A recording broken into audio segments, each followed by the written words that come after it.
will make you cry out. So he says, call on me.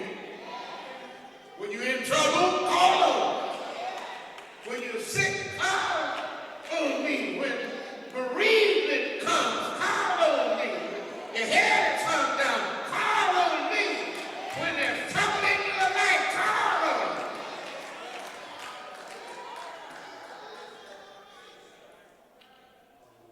This was meaningful to Jeremiah because, first of all, going back to the previous chapter, Jeremiah had proclaimed God's message to God's people against their willful idolatry and disobedience.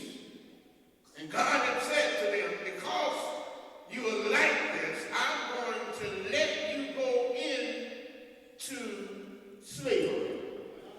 I'm going to let your enemy take you over. Babylon will conquer you. And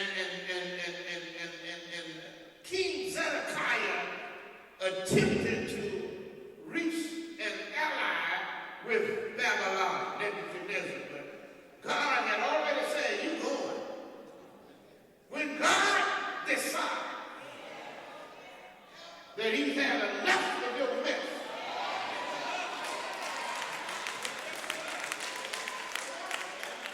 when God decides that you have strayed and been disobedient and belligerent and ignored him long enough, God will let your enemy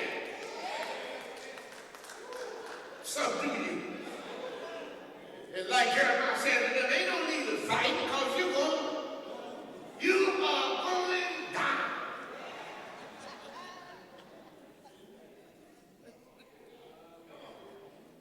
But God said, well, look, even though they're going into captivity, I'm going to allow them to come out. Ain't God good? And as evidence that they would come out, he directed Jeremiah to put his money where his mouth was. Buy a parcel of land to show them that things are going to happen once again. And so Jeremiah bought the land. But all the time he was in prison, the word came to him. This chapter, verse 1 says, the second time.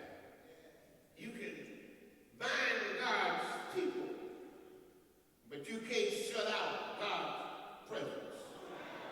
Oh, I said something. You can incarcerate folk, but you can't keep God out. You cannot stop communication between God and his child. God's people will talk to him, even if they ain't dead. Yes, they will.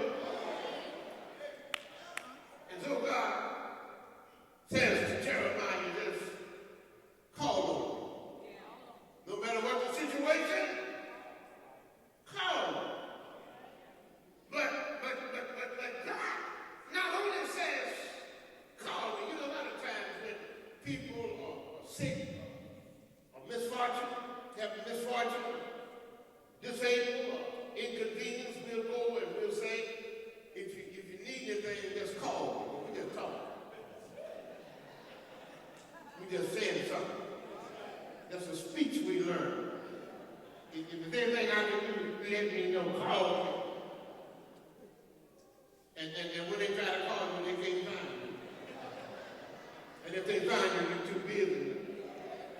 But God not only demands a call, and it is a demand and a command, because in the original language, the word call is in a tense that means it's required. It's a command which says to me that prayerlessness is sin.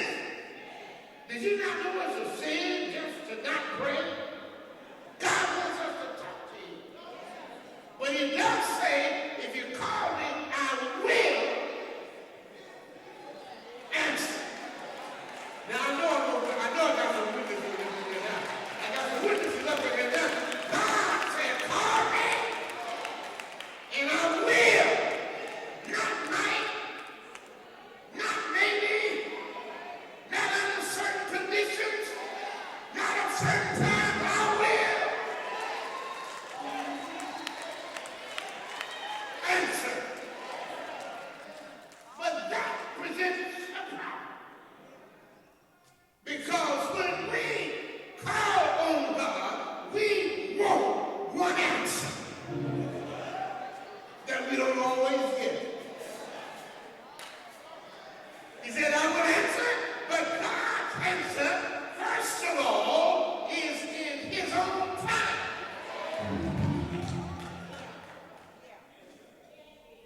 We're worried about time.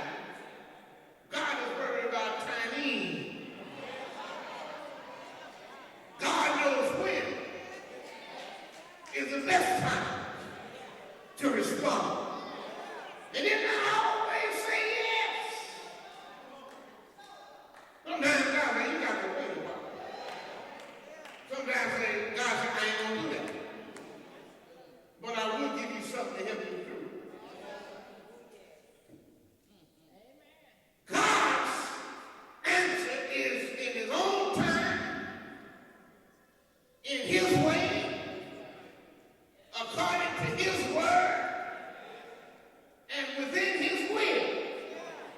Now I can say a lot about all of that, but I'm trying to get through here. Ain't no need of praying to God if you are not willing to say, nevertheless, not my will, but thine be done. God has allowed a whole lot of us to have something we ask for, and we wish we had left it alone.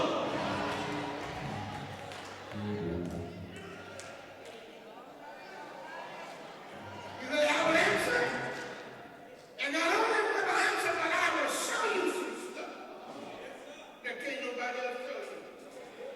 I know some things that don't nobody else know. And so he says, call on me. But back in chapter 32, Jeremiah had prayed. And in his prayer, Jeremiah said something. He said, nothing is too hard for you. Talking to God. And that's what God says to us today when the angel spoke to Abraham about the fact that he and Sarah would have this child in their old age. Is anything too hard for God?